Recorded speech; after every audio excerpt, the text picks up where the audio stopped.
need to do. Y'all, I'm out of practice. I know I'm out of practice. Hold on a second. This is the key. So right now I'm on Wi-Fi, but if I plug this in, let me see if it will switch over to the, let me see if, make sure it's plugged in.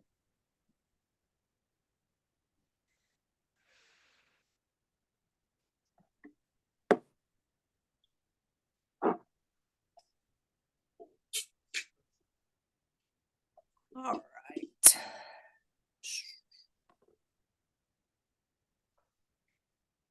Now,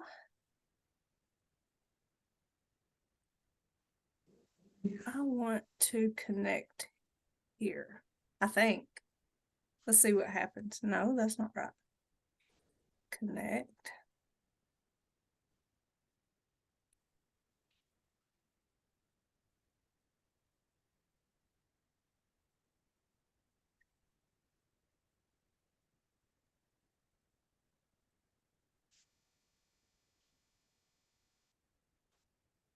I think I'm so smart.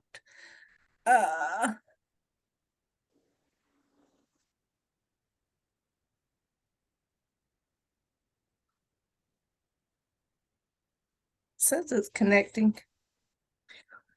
I totally forgot about that piece of the puzzle. Thank you for saying that I'm cutting up, because that reminded me. And can I switch Wi-Fi's in the middle of a class? Do y'all know? The screen is still frozen. Okay, hold on a second. Let me call our, I call her our Michelle. She's the one that can fix everything. LMNOP. Michelle. Okay. I wonder if I have to disconnect. If I have to disconnect, just come back into the class, and I hope I'll have it. Okay. If I accidentally disconnect it, hey, can I go from being on the Wi-Fi to being in the plugged in internet without disconnecting?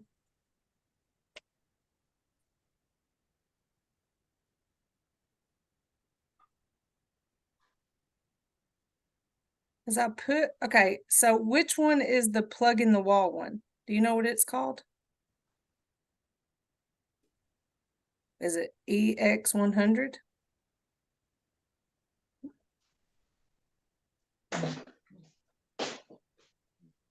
Okay. Okay, thank you. All right, Sharita, is it froze up now? No, you're good now. It's great. Yes. No froze. Okay. I think I did it. Gosh, it's not because I'm smart. It's just because I tried it. Okay. Jennifer, welcome you're to going black, ma'am. every little bit. You're going black I'm losing the screen for just a second or two. Okay. Now, Sharita, when I went black on your Claris, did you have to touch the screen to make me come back, or I just came back? You come back on your own, but I'm losing you just for a second or two every once in a while. Okay. Is it? I think I did it. It may be the weather. It may be the weather. The weather. I can always make a note, and if for those of you who are on the Claris, if you have problems, with it doing weird things that we can't explain, I just take it to Janice and see if she knows anything about it. So the screen is blacking out, but then it's coming back. It comes right back. So it's not been a big issue, but I just want to let you know.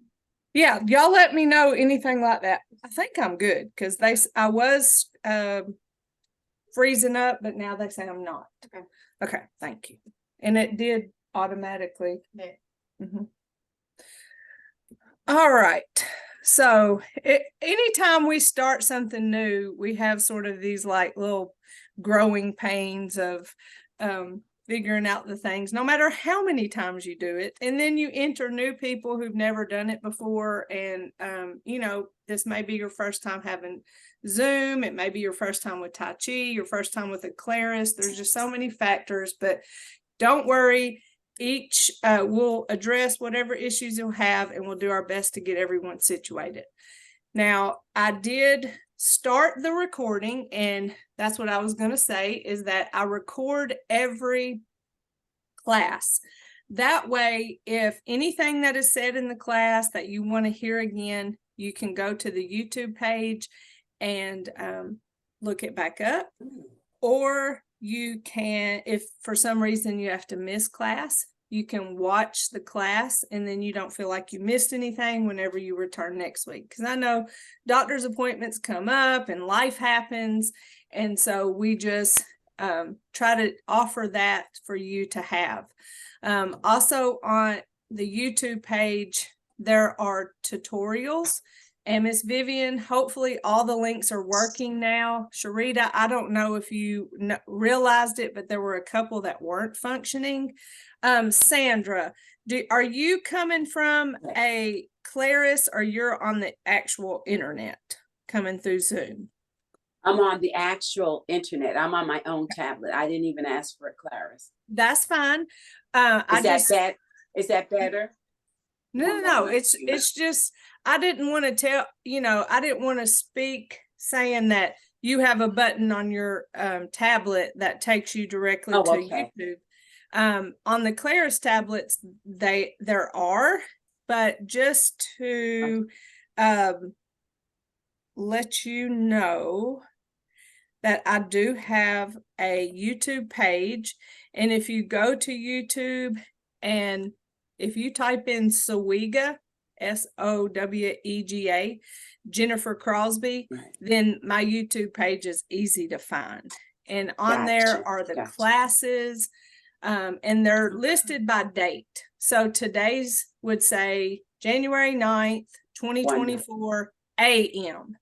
And then this afternoon, there will be one added that's January 9th, 24 p.m.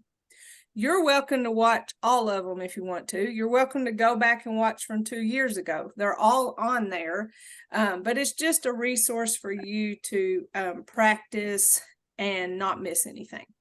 If there's anything you ever need, if there's a tutorial that's not there that you would like to see, just let me know, and I'll be happy to record it and get it uploaded.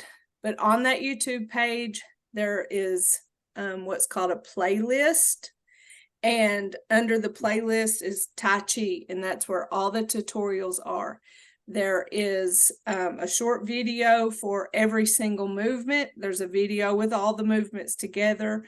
There's one with talking. There's one with no talking. I've tried to listen to what people's needs are.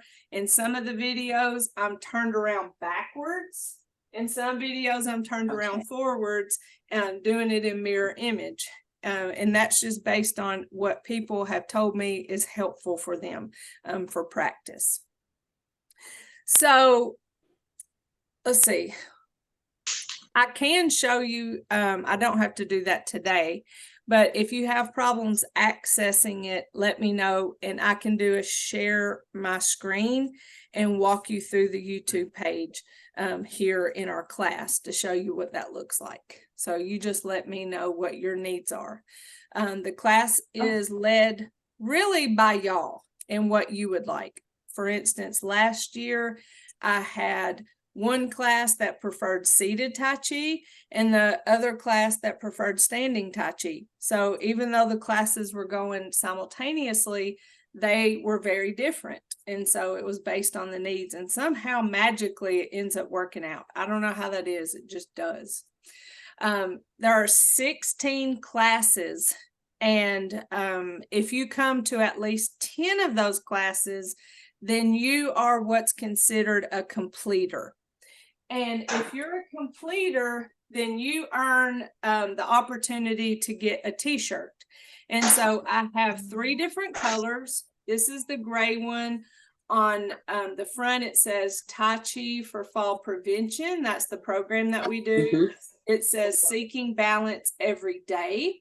And then the back is our principles that we follow in our Tai Chi class. And on the list Okay. here, it says upright posture, slow, smooth, and continuous, weight transfer, gentle resistance, and no I tension. see. And that's something that we talk about every class. And on the bottom is namaste. And then we'll end each class with that word. But you have the opportunity to either choose a gray shirt. The color may not come through very nicely, but this is kind of a salmon pink color. And then the other one is kind of a teal blue. I don't know how the colors transfer over, through the internet. Very But you can choose what color that you would like. And see, like Sharita, do you have 2 shirts? Sharita's I been, have 2, the gray and the, this is Sharita's Right. 3rd class. So she may say, I don't want another shirt, but thanks. So I do have some other prizes. This water bottle, it's a nice one because I don't like buying cheap stuff. But it keeps your water cold, and you can put hot in. I think you can put hot in there too, but not carbonated. It locks, it opens up. So that's a really nice one, and it doesn't sweat. And then we have the crossbody. So, you know, everybody's just, this is so trendy right now. And we know how important it is when we're over 60 to be trendy. So it's just, it can be carried like a crossbody, or you can it up to just carry over your shoulder. But it's a nice little bag, and it says, I love me, or I heart me. And then it says Heart of Georgia Altamaha Area Agency on Aging, which is where I work. So there's, if you come to 10 classes, then you can choose what you would like. But the t-shirts seem to be the more prized possessions, and they're nice, soft cotton t-shirts that wear really nicely. Any questions so far? I know I'm throwing all this None. information at you. Okay, so the program that we do, there's lots of kinds of Tai Chi, but the program that we do is Tai Chi for Falls Prevention, and it was written by Dr. Paul Lamb. Dr. Lamb is a medical doctor as well as a Tai Chi master. And so he took what he knows in the medical field, he mixed it to what he knows from the Tai Chi field, and created these programs that are evidence-based, proven to help you for different things. So this one in particular helps with falls prevention. It doesn't help you fall. It helps prevent falls. And it also helps with the pain from arthritis.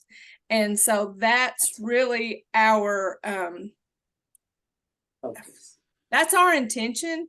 That's reason why we are given money to provide this program. That's why we can provide it at no cost, is the National Council on Aging gives us money to provide falls prevention programs. But there's lots of other reasons and benefits why you may take Tai Chi or take this class in particular.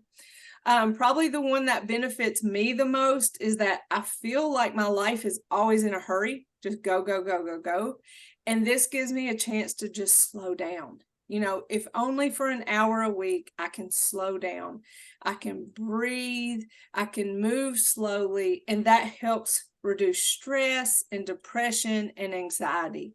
And so even if you're here for falls prevention, you're going to get the other benefits as well. Because of the nature of our movements, which is weight transfer, you remember that being one of our principles. Because the nature of our movements, we are shifting weight. We're conscious of having an upright posture. Even if we're seated, we're going to have an upright posture. Even if we're seated, we can transfer weight by pushing our feet into the floor. So it's not just standing. Seating is an option, and we'll get benefits from that option as well. Because we're strengthening our muscles through the movement, it helps obviously strengthen our muscle, but improve our coordination.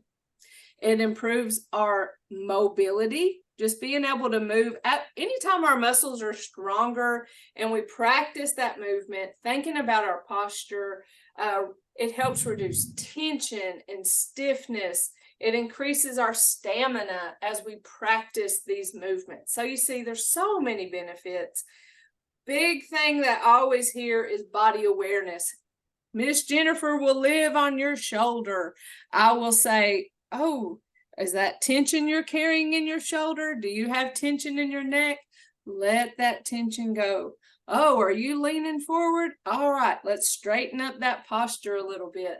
So not just in Tai Chi class, but when you're out there in the real world and you're moving through the world, you continue to have good posture. You continue to use the weight transfer. You continue to have nice, stable stances. So what I teach you in this class translates outside of this class to help you be stronger, to help you be safer in moving around. That's as long as you follow the principles. Whether you're standing, whether you're seating, you will follow principles. And the first is under movement control. And this is the pace of our movement: slow, smooth, and continuous. And that's hard for a lot of us because we're used to going fast and we think more is better. And so we're just, that's the society that mindset, it's ingrained in us to just be in a hurry. But slow, smooth, and continuous. And I'll say it a lot. The other movement control principle is called, and there's not a test, and I'm going to say this stuff a million times, so don't feel like you have to learn it all right now. The other movement control is gentle resistance. Of course, we live on Earth and we have gravity. And so anytime we move, we're moving against gravity. So gravity is what keeps us on the ground. But when we move in Tai Chi, we can create a little bit of additional resistance. For instance, in our movement open and close, our hands are facing each other. We open our hands and we close our hands. Well, you can think of it as an accordion, where you're pulling that accordion and pushing that accordion. So there's no accordion, but because I'm pretending, pull and push, I feel muscles being engaged. That's that gentle resistance. We do another move for our shoulders where we bring our hands up and we push our hands down. As I come up, I'm pushing, even though there's nothing to push against. I'm pulling up and pushing down. That's that gentle resistance. The next principle is under body structure, and that's where I talk about upright posture. And so we want to be like a string is coming up our spine to the ceiling and to the floor. Our shoulders are back. You know, often we'll pull those shoulders forward and create that little hump in our back and kind of bend over. But we want to practice upright posture, and that's under body structure. Next is weight transfer.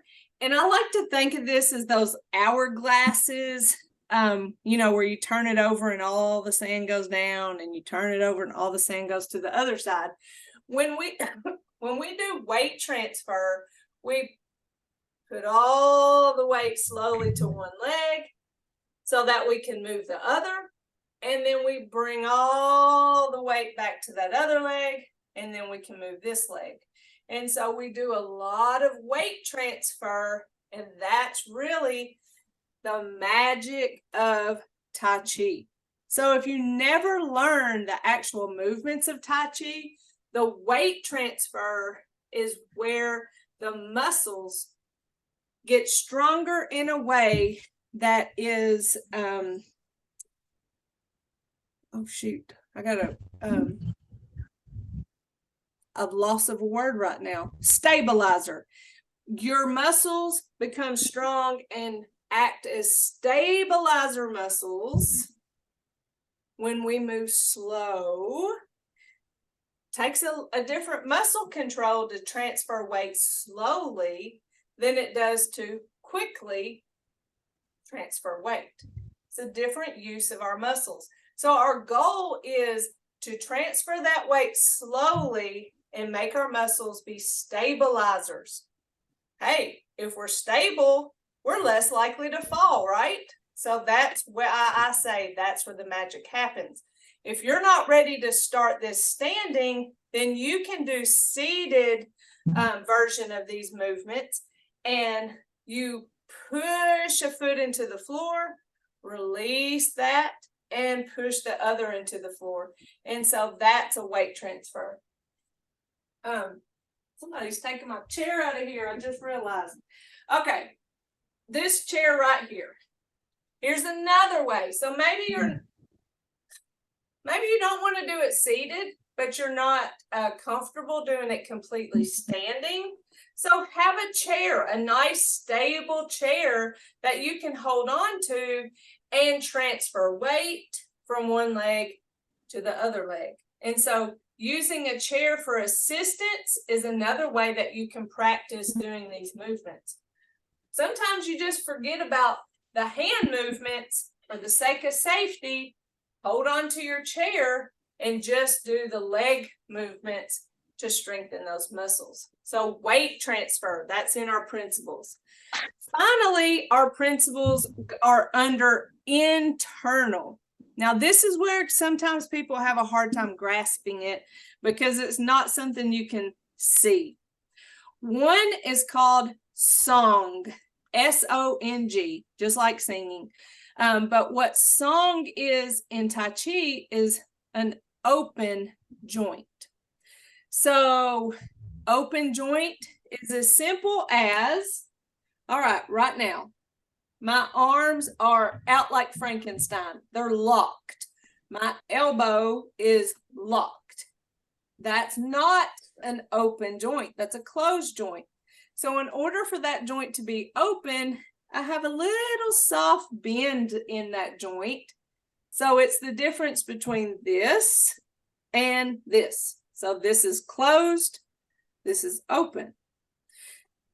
We want open joints so that energy can flow throughout our bodies.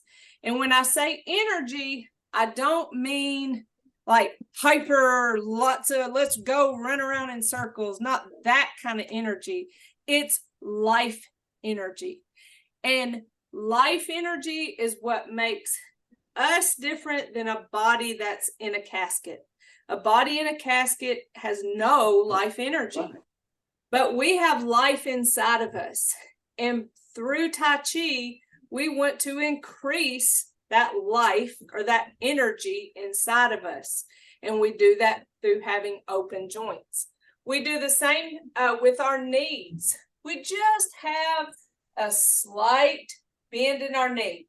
We're not squatted down. I'm not going to show you an example because it's not very comfortable to squat down, but just a nice soft bend in those knees versus locked. So it's a softness to the joint, not a harshness locked. So whenever you're out in the world and you are standing in line somewhere, if you have that nice soft bend in your knee and somebody bumps into you, then you're less likely to fall because you can absorb that energy. Versus if you have locked joints, somebody bumps into you, boom, you fall a lot easier. So keep that in mind as you hold your body, no matter where, with just the softness in your joints, just a little bit of bend, in those joints, not locking them. Another principle, and this is the last one I'll tell you today, it's really the last one on our list, is called Jing. J-I-N-G, Jing. Jing is something you will not experience very much in this class because you have a blabbermouth instructor. But that's my job, to be blabbermouth. But what Jing is mental quietness. As we progress through the class, as we learn the movements, we will have more opportunities for mental quietness. But this is something I encourage you to practice on your own. So come to class to learn something new. You don't have to learn everything we go over every time. Learn something new. And then after class, sometime between the next class, practice it on your own in a space that's quiet. When you can experience Tai Chi with mental quietness, it's a whole different experience. And so those are the principles that I'll talk about each week, that I'll help guide you through the movements using our principles.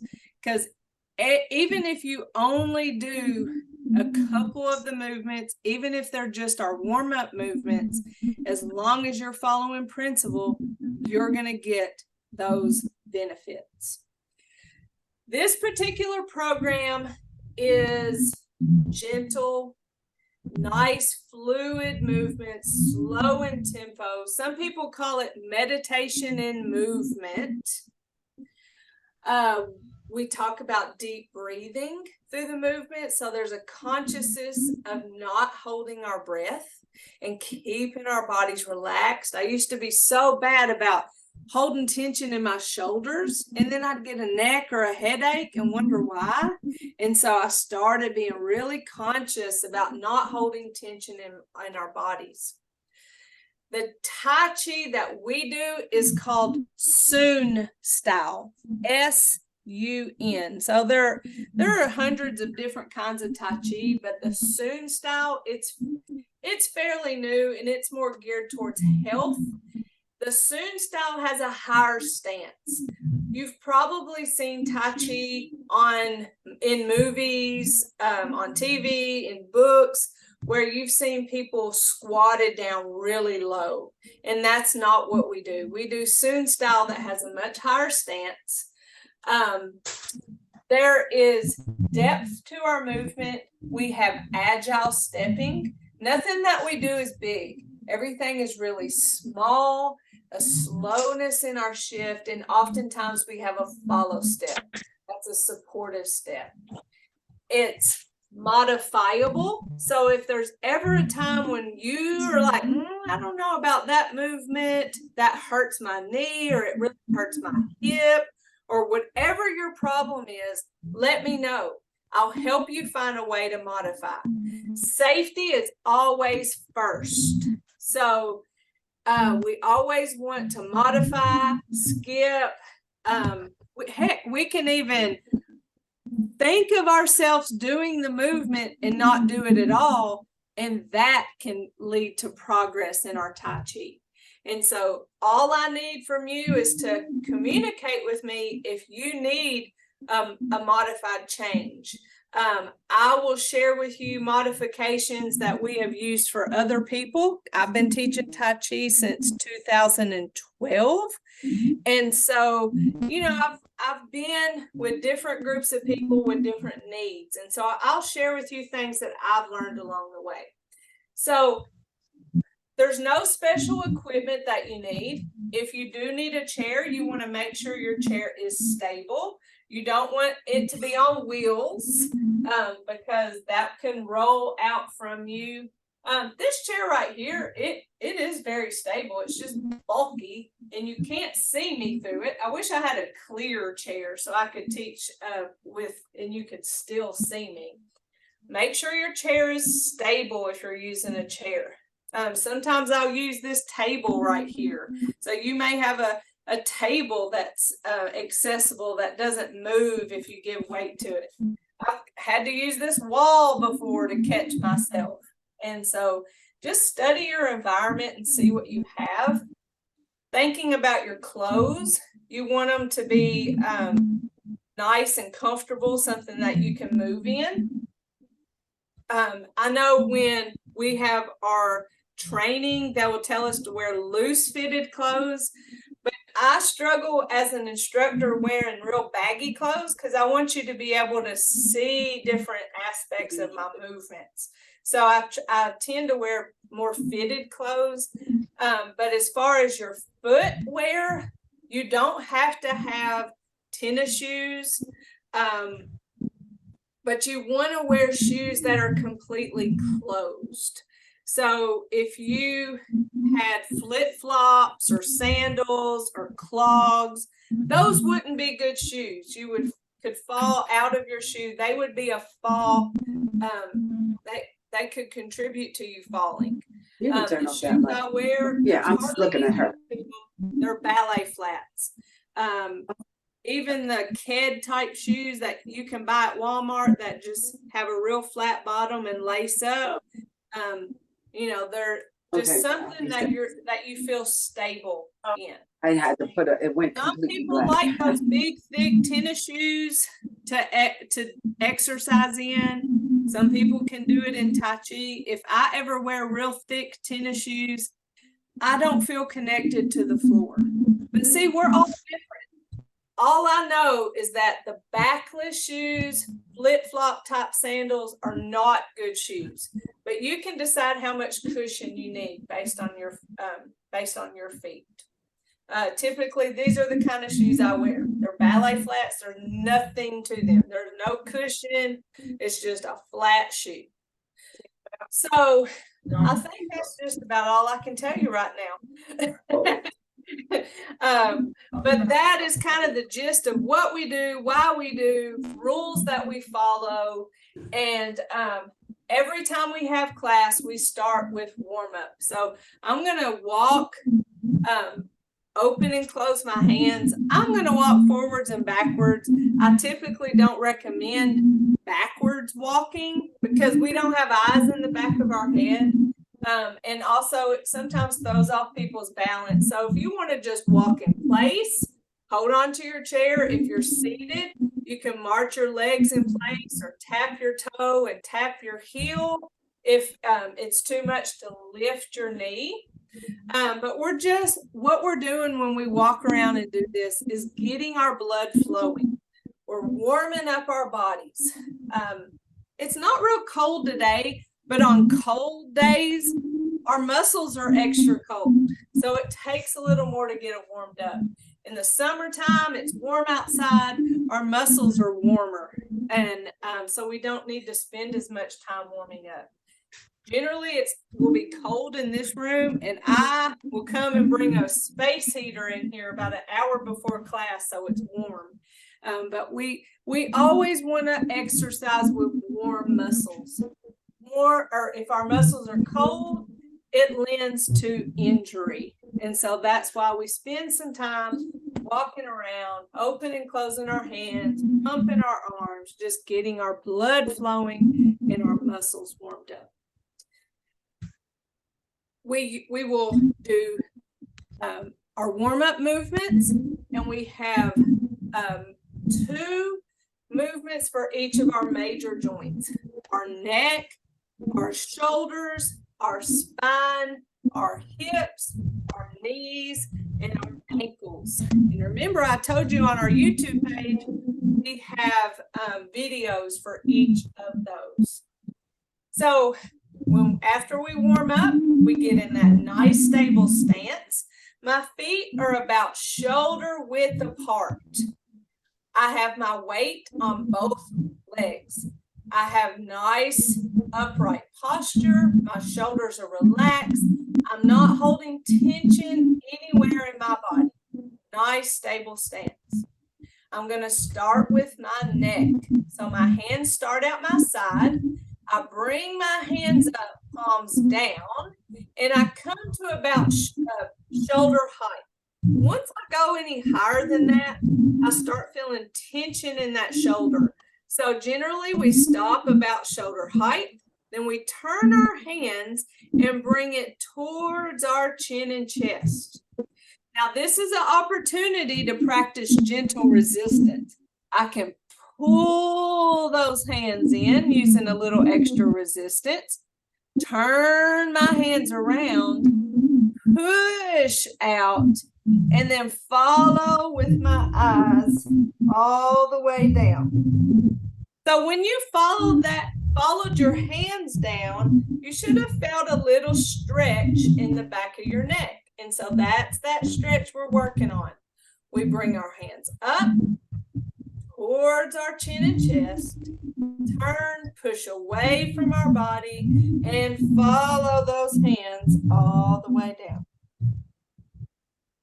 Come back up towards our chin and chest, push away, and follow those hands all the way down.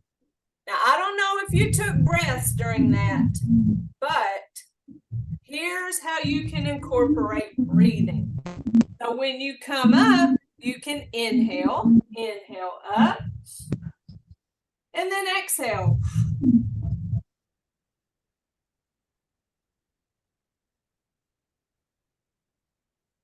So I needed to inhale about the time it was time to take my hands all the way down. But we're all different. Our lungs are different. So we breathe at different rates.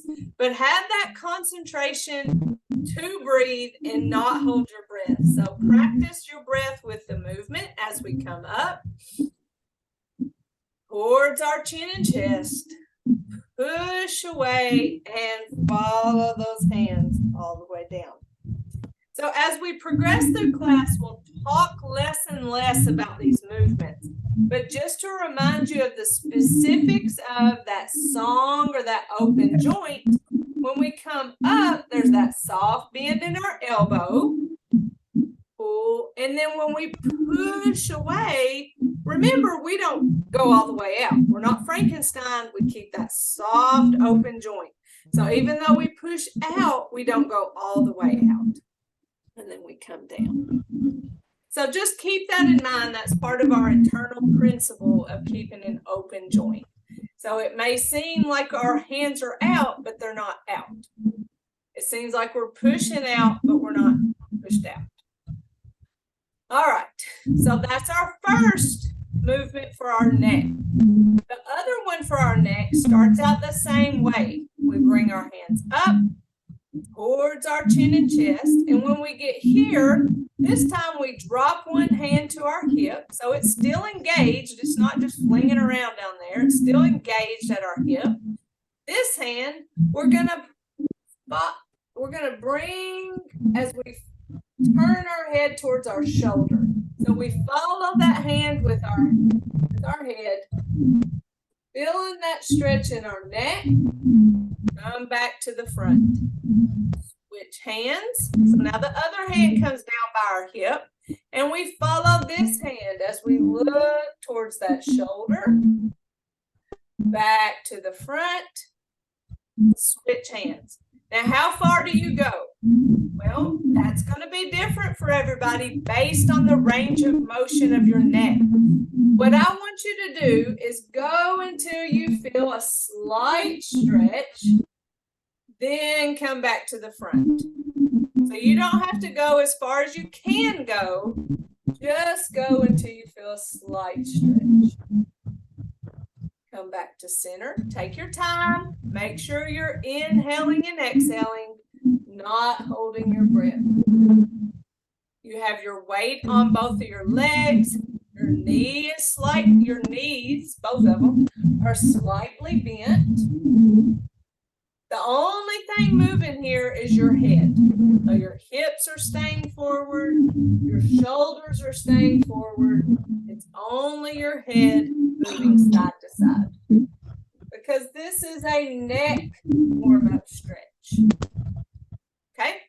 So that's our two neck ones, where we come up, in, push out, and then follow those hands all the way down. And we come up, towards, drop to our hip, follow and switch the other side. Generally, we do 3. We do everything in 3s. Sometimes I don't know what I'm on, so I'll say like 1 more, and it may be 4. So, side to side. So, any questions about our neck movements? Okay. Next. Oh, and let me say this, that if you feel like you have a hard time with endurance, with standing up too long without wearing out, you can do these first movements seated because there's no leg movements. It's only upper body movements. You can do these first ones seated, and then maybe if you feel comfortable, stand up, even if you use the chair, to do the lower body warm-up stretches. But these first 3 body parts, neck, shoulders, and spine, don't have any leg movement. So really can lend itself easily to doing seated. Next week, I'll make sure my chair is in here, my little fold chair, and demonstrate some of those. Next is our shoulders. So we're going to have our hands to the sides of our legs. Make sure there's no tension in those shoulders. And we're going to roll our shoulders forward, small circles. We can think about drawing little circles on the side of our legs. The size of a quarter is what I think. So roll those shoulders forward. And then roll those shoulders back. Now that probably feels good. That probably feels like a massage you're giving yourself. Nice, simple movement. Staying small. Roll forward. And roll back. Our next shoulder exercise, I showed you a while ago. We bring our hands up, palms up. And remember, we don't go higher than that shoulder. And then we turn our hands and push down in front of us. It's a great one to practice breath. Inhale up and exhale as you push down. Inhale up and exhale down. If you ever find yourself in a kind of stressful way, this is a good movement. Even if you do it just seated, just inhale, exhale. Even if you're not thinking about that gentle resistance, just the breath with the hand movement is calming. Kind of reset your mind, thinking about inhaling all that good stuff, because there's always something good. Exhale and pushing out any bad stuff.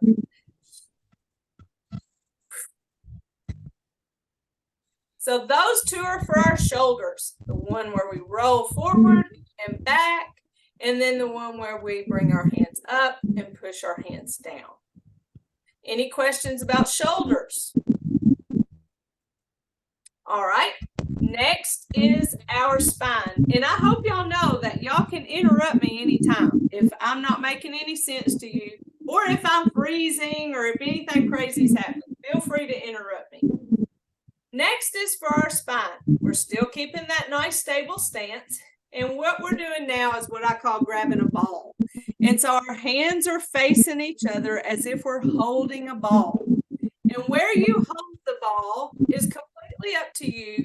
The only thing I ask is you don't hold tension in these shoulders. So I'm not going to hold it up here and raise up my shoulders, but I can hold it up right here as long as my shoulders are relaxed. So just check yourself and make sure you're not holding any tension in those shoulders as you hold the ball. What we're going to do here is separate and stretch our spine. So the hand on top of the ball is going to push down. Remember, keeping that soft bend. The hand on bottom of your ball is going to come up and push. Can't see me. Let me change my camera. We're going to push that hand up towards the ceiling. So I'm pushing up and down at the same time. Coming back to my ball and switching. Now the other hand goes up and this hand pushes down. So you should feel that nice stretch in your spine. Noticing that soft bend in my elbows. I like to inhale as I come to my ball and exhale as I separate. I feel like it makes my stretch more. Here and I haven't heard, but I never hear.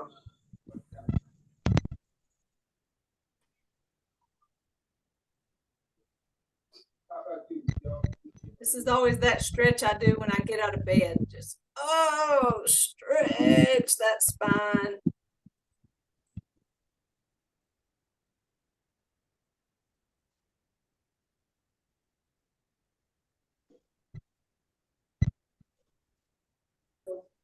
Very good. Now, our next spinal stretch involves our ball.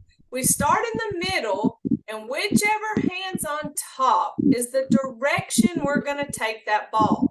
So we're here, and I move my torso just a little bit, just above this knee. So I'm not going way over here. If I went way over here, I start hurting my spine. I feel this knee pulling. We're not trying to hurt ourselves here. We're just doing a slight stretch for warm up. Switch our hands, then come back across to just above that other knee. Switch. And you breathe at your own pace. Just make sure you're not holding your breath.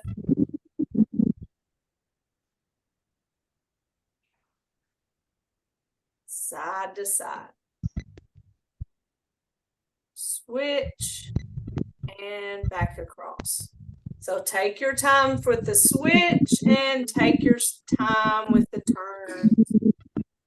We'll learn a movement that's called waving hands in clouds. This movement right here is a great introduction to. So really feeling the movement of that torso side to side with your hips and knees continuing to stay forward is important. All right, those are for our spine. You have any questions about those? All right. Hips, knees, and ankles.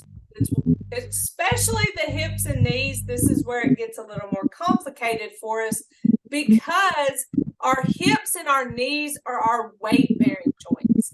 So if you have problems with balance and you have weakness in your hips, knees, or maybe you have pain from arthritis or from whatever the reason, this is a great time to utilize a chair for help with balance. Whether you remember I said you can skip those hand movements, do that, skip those hand movements, or next week I'll show you the seated versions.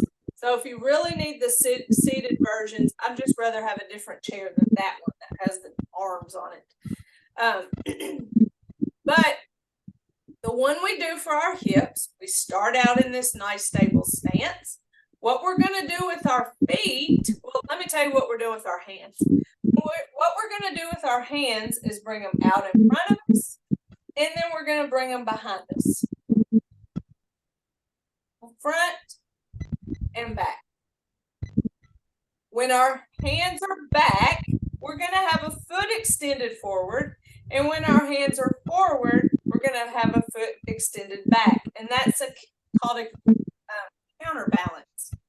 So we shift our weight to one leg, and it doesn't matter which, because we'll do the other one next. We place our heel out forward, and our hands are back. Paws in the middle, and then our toe back, hands forward. Now notice my toe went not straight back, but back into the side. It looks like a kickstand. That is more stable, just like on a bike.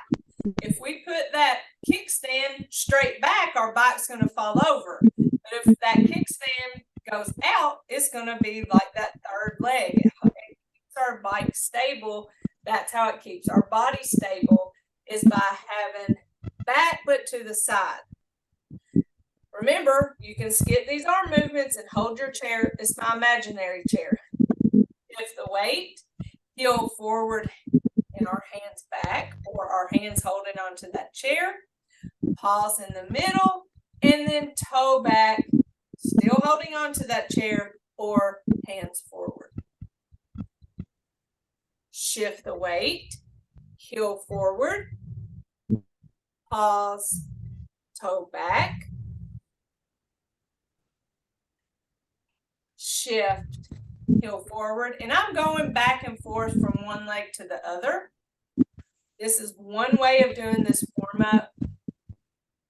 Sometimes I'll stay on one leg and do 3 in a row, which really helps build up the endurance of holding your weight on one leg. So the studies show that your ability to hold your weight on one leg translates to less falls, which may feel like a big duh, but somebody spent good money to study that.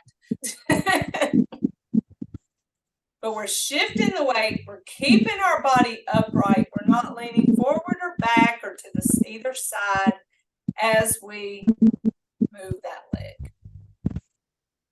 Take your time shifting the weight, heel, pause, and toe. So it's a little more complicated because, like I said, these are our weight-bearing joints. The next one for our hip, we're going to shift our weight to the side. We're shifting to one leg, then we're going to shift it to the other leg. Now, once we get that weight shifted, if we're comfortable, we're going to lift the leg that has no weight and tap it out a little bit. Bring it back, shift, lift and tap. Shift, lift and tap. All right, there's hand movements, but I wanted you to get the experience without worrying about that, especially if you want to rely on holding your chair. The hand movements look like this. We stack our hands just like this, and we're going to move them in the direction of the weight shift, then flip our hands and move in the direction of the weight shift. So what that looks like is stack your hands, shift weight, tap, bring it back, switch hands, shift, tap, bring it back, switch hands, shift, tap, bring it back, switch hands, shift, tap, bring it back. So you see, we kept our body upright that whole time. I kept that nice soft bend in my knee. If I needed to totally skip that hand movement and hold on to the chair, it's important that I'm working on shifting weight. Sometimes people say, I'm going to shift the weight, but ain't no way I'm lifting that foot up. That scares me. I'm afraid I'll fall. Okay, don't lift that foot. Shift the weight and let it be. Then shift the weight and let it be. You can work yourself up to the lift the foot up and tap it out.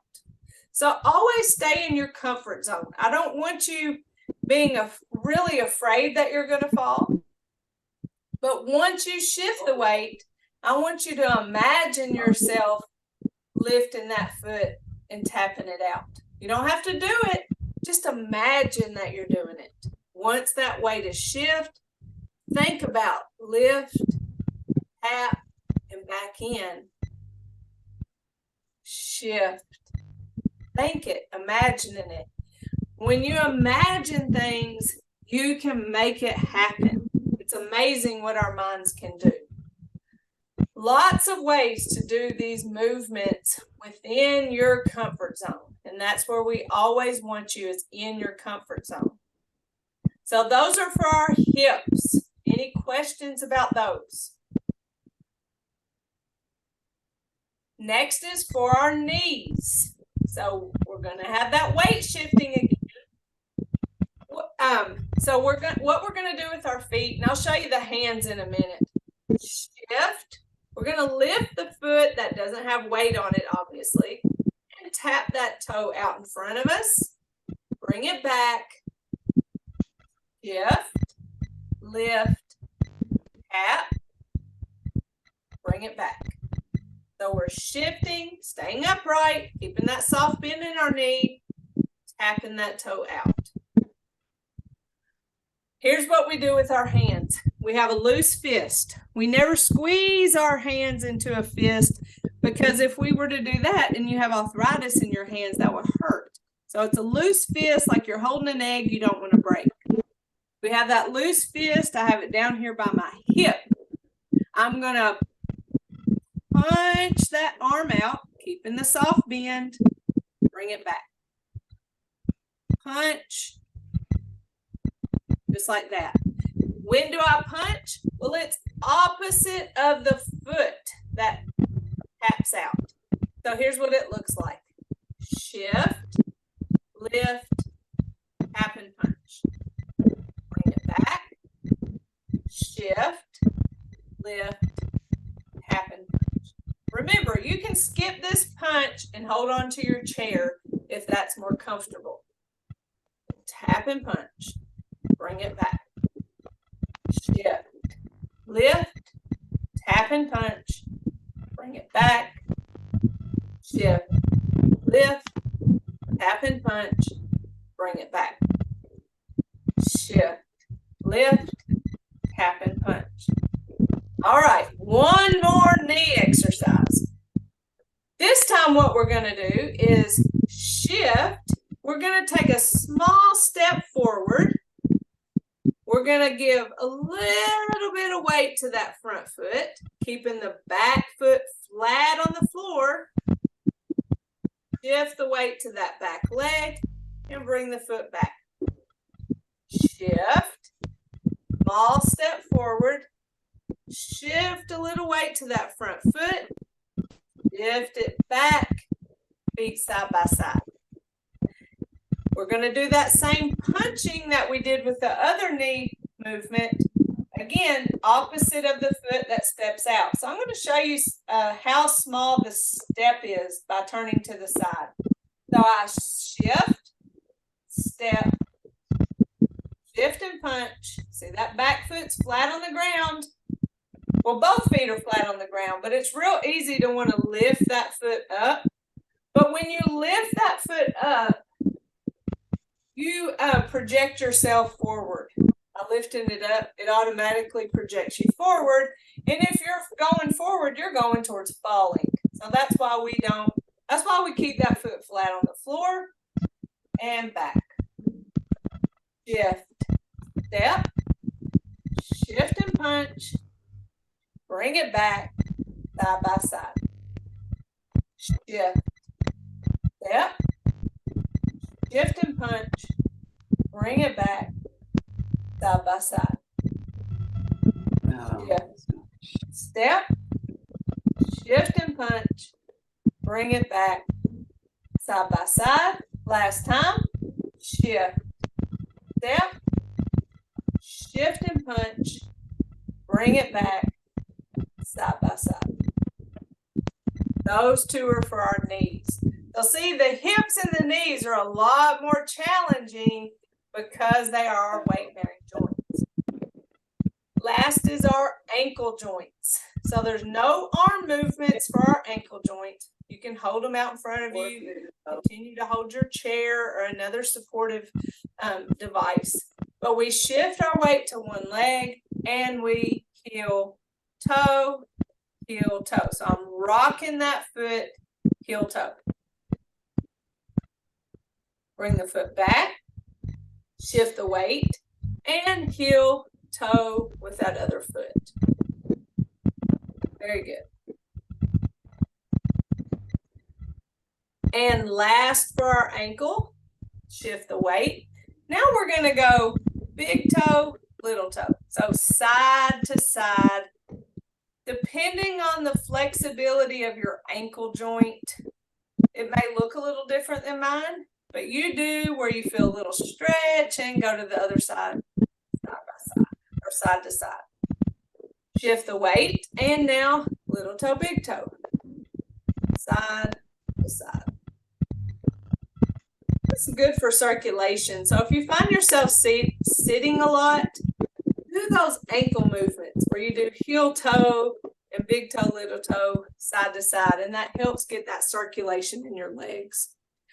All right, so those are our warm-up stretches. We'll do those every time. As we get better and better at those, we'll talk about them less, and they'll take a lot less time of our class so we can focus on other movements.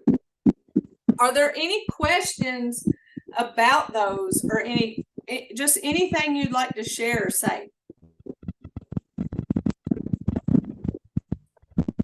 Okay, so let's see. It is 11:02. It's past time to finish class, but let's cool down, and we always cool down by giving ourselves a little fist massage. So I have a loose fist, and I'm just kind of banging them into my thighs as I lift my knees, giving myself a little fist massage. The next thing I do is what's called tense and relax. So I stand in that nice stable stance. I tense up my muscles, and then I relax. So I gather that tension, reminding ourselves that tension isn't where we want to be, and let it go. And it feels so much better to be without tension. So gather and release. Gather and release. Gather, release. Now let's do that shoulder circle where we bring those hands up and push them down. Inhale up, exhale down.